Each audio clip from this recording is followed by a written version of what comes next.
இயேசு உன்னை ஒரு நாள் மறக்க மாட்டார். கையை தட்டி ஒரு ஆமீன் சொல்லுங்களேன். அவர் உன் மேல வச்சிருக்கிற திட்டம் ரொம்ப பெருசு. இன்னைக்கு ஒருவேளை கண்ணீரோடு கவலையோடு எல்லாராலும் மறக்கப்பட்ட சூழ்நிலை இருக்குன்னு சொல்லி நீ அழுதுகிட்டு இருப்பீனா, உனக்காக தான் இந்த இடத்துல ஆண்டவர் இங்க கூப்பிட்டு வந்திருக்கிறாரு.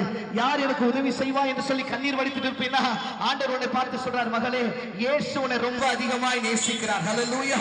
யாரை காட்டிலும் அதிகமாய் நேசிக்கிறார்.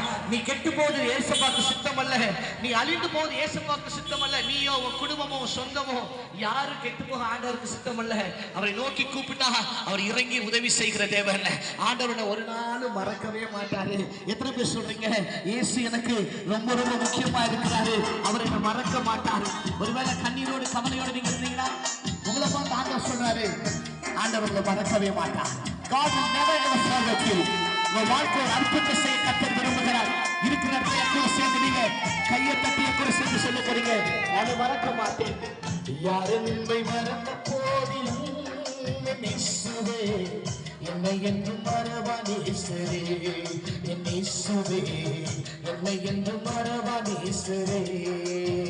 யார் என்னை மறந்த போதிலும் என் இயேசுவே என்னை என்று மறவா நேசரே, என் இயேசுவே என்னை என்று மறவா நேசரே.